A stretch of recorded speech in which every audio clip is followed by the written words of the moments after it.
The Songhai Empire. In ancient times, the political system that was predominant was monarchy. The monarchies were one of the earliest forms of government, where kings and queens were the heads of government. And the kings and queens passed on the leadership roles to their offsprings, creating dynasties and empires. Empires have played a significant role in world history, particularly in ancient African civilization, with many of the most influential civilizations being empires. An empire is a political entity that consists of a central state, often a monarchy or dictatorship, and the collection of territories, nations or people that are subject to the authority of the central state. There are a number of famous empires in the world, like the Roman Empire, the Mongol Empire, and a lot more. But not much is spoken about empires that flourished in ancient Africa, such as the Mali Empire, the Kingdom of Aksum, the Kingdom of Kush, the Songhai Empire, and so many others. These empires share the same characteristics with the notable empires, such as a strong military, an expansion policy, imperialism, and a system of government.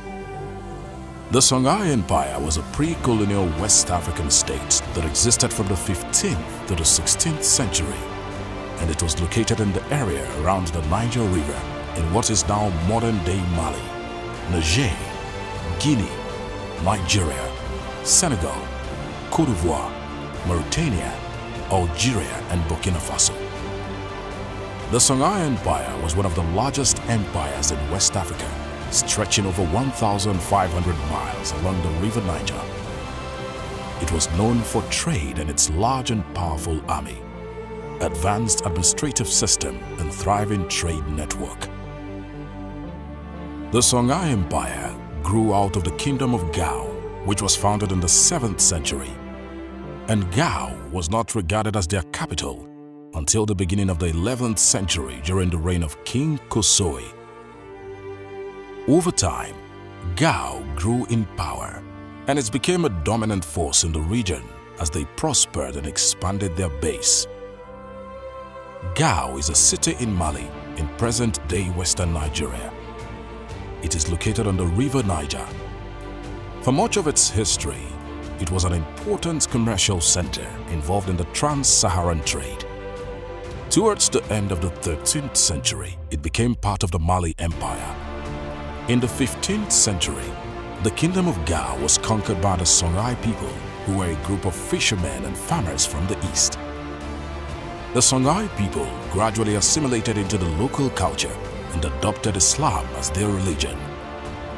The Songhai Empire replaced the Mali Empire as the most important state in West Africa at the time.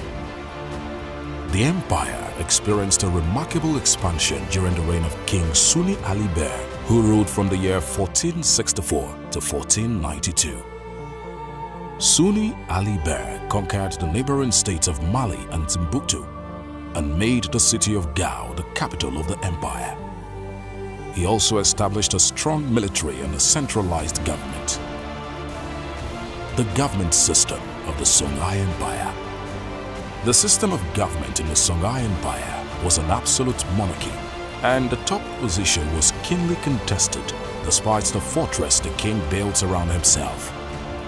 Out of the 9 rulers that ruled over the empire, 6 of the 9 rulers were brutally murdered and deposed by close family members. There were other notable figures in the system of government in the empire, and they include the admiral of the Songhai fleet, who was supervised by the regional governors, the finance minister, who was in charge of government policy, the general, who was in charge of all military conquest, and also the minister, who was in charge of agriculture.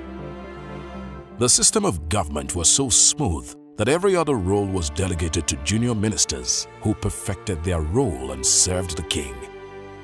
The government had different departments, just as it is now. They had the administrative department that was in charge of paperworks, the tax and revenue department, which ensured that everyone paid their dues, a law enforcement agency that made sure that rules and regulations were adhered to, and a lot more. They ran a centralized form of government that dominated West Africa in its time. Islam was a critical instrument in the survival of the Songhai Empire. It was a unifying tool that was used by Sunni Ali, the founder of the Songhai Empire, to gain and retain power. He was a devout Muslim, and his influence helped in the spread of Islam in the 15th century. Historians reported that he did not force his subjects to convert to Islam, as a lot of them still practiced their traditional African beliefs. After the demise of Sunni Ali Bir in 1492, the empire was faced with a period with a lot of instability as different factions fought for control. In 1493, a Muslim scholar, Askia Muhammad, also known as Askia the Great, came to power, and he established a new dynasty that ruled over the empire for a century. Askia the Great was a devout Muslim, and he saw that the adoption of Islam was essential to the empire's success. He established a system of Islamic law, built mosques throughout the empire, and made a pilgrimage to Mecca. Islam became an integral part of the Songhai Empire's culture and society under Askia the Great's rule. Islamic education flourished, and Timbuktu, a city in modern-day Mali that was famous for educating important scholars, became a center of Islamic learning. The Songhai Empire also established diplomatic and trade relations with other Islamic states such as the Ottoman Empire and Morocco. Trade. The Songhai Empire had a lot of success with trade because of its extensive trade routes, and this facilitated the exchange of goods and services across West Africa and beyond. The empire was strategically located, sharing routes with several major trade routes. To the north, the empire was connected to the Trans-Saharan Trade Network that links West Africa with North Africa and the Mediterranean. While to the south, the Songhai Empire had access to the River Niger, which was an important route connecting the savanna and the forest region of West Africa. This network to the north aided trade and facilitated the exchange of goods such as gold, salt, textiles, and slaves. While from the south, goods such as kola nuts, ivory, and timber were traded. Gold was one of the most important items traded by people of the Songhai Empire because the empire was located in an area that had a lot of gold deposits. So gold was traded locally and internationally with merchants from North Africa and Europe who come to trade for the precious metal. The Songhai people also traded in salt, as salt was a scarce commodity in West Africa. So the empire's control of salt mines and trade routes gave it a significant advantage in the area. They also traded in textiles, cotton and silk. Some were produced locally, while others were imported from North Africa and Europe. Slaves were also a major commodity in the Songhai Empire, with the huge demands for slaves in the domestic and international markets for enslaved people. The impact of trade influenced the way of life of the people of the Songhai Empire. It affected their art, architecture, religion, education, and facilitated intellectual traditions and the vibrant literacy culture among the people. The Songhai Empire was noted for its sophisticated system of taxation and regulation of trade. There were taxes on goods that passed through their territory, which provided a significant source of revenue for the empire. They had a system of regulating trade, which helped to ensure that merchants were treated fairly and trade was conducted in an orderly manner.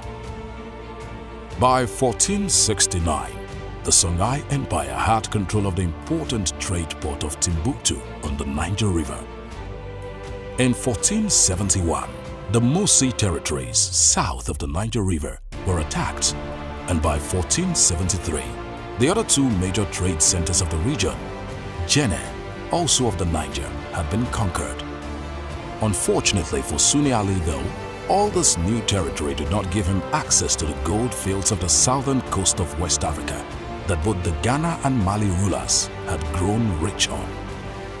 The Songhai Empire managed to monopolize the Saharan caravan trade which brought rock salt and luxury goods like fine cloth, glassware, sugar and horses to the Sudan region in exchange for gold, ivory, spices, kola nuts, hides and slaves. Timbuktu, with a population of around 100,000 people in the mid-15th century, continued to thrive as a trade port and as a center of learning in the 16th and 17th century, when the city boasted of many mosques and around 150 to 180 Quranic schools in the region. Trade centers in particular became sophisticated urban centers with housing built in stone and many having a large public square for regular markets and at least one mosque.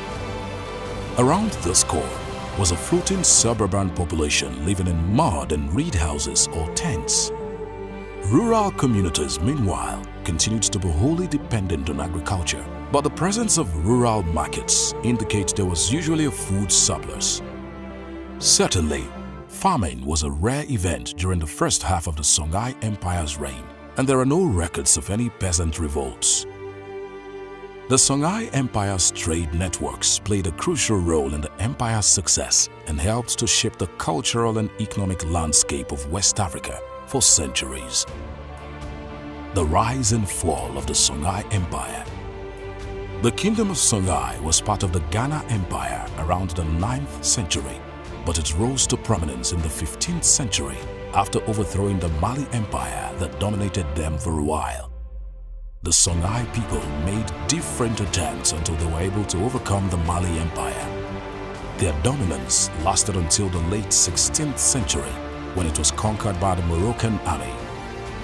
The empire's founder, Suni Ali Ber, expanded his territory, conquering neighboring towns and establishing a powerful navy to control trade along the River Niger. He reigned for 28 years from 1464 to 1492. Waged 32 wars, of which he won every single one. Always the conqueror, never the conquered. Despite the wars waged and challenges faced, the Songhai Empire remained a powerful and prosperous state throughout much of the 16th century. After Suni Ali Ber's death, his son, Suni Baru, became the ruler of the Songhai Empire before he was overthrown by Askia Muhammad I, who became known as Askia the Great. Askia the Great ruled from the year 1493 to the year 1528 and was considered the greatest ruler of the Songhai Empire. Under the reign of Askia the Great, the Songhai Empire reached its height of power and prosperity. He expanded the empire to its greatest extent, conquering many other neighboring states and establishing a network of trade routes that extended to North Africa and the Middle East. He also reformed the government and established a bureaucracy that was responsible for collecting taxes, maintaining law and order, and overseeing public works. Askia the Great used Islam to unify the empire and establish Songhai as a major power in West Africa. Under his reign, the adoption of Islam became a crucial part of the empire's culture and society. Islam was used as a tool to douse tensions between the empire's Muslim rulers and non-Muslim subjects. After Askia the Great's death, the Songhai Empire went into a decline. The empire became weakened by internal struggles for power and external attacks from the Moroccan army. The Moroccan army invaded and conquered the city of Timbuktu, which was a major center of trade and learning in the Songhai Empire. The loss of Timbuktu was a major blow to the Songhai Empire, and it's never fully recovered. The Songhai Empire was faced with a series of invasions by the Moroccan army, which had adopted firearms and other advanced military technology. In 1591, the Moroccan army conquered the Songhai Empire, bringing an end to one of the most significant empires in African history. The empire then fragmented into smaller states, and by the 17th century, it had ceased to exist. The Songhai Empire was the largest and last of the three major pre-colonial empires to emerge in West Africa. From its capital at Gao on the Niger River Songhai expanded in all directions until it stretched from the Atlantic Ocean, modern Senegal and Gambia, to what is now northwest Nigeria and central Niger Republic. The empire, while at its peak, was one of the largest states in African history between the 15th and 16th century, and its legacy still lives on in the continent today.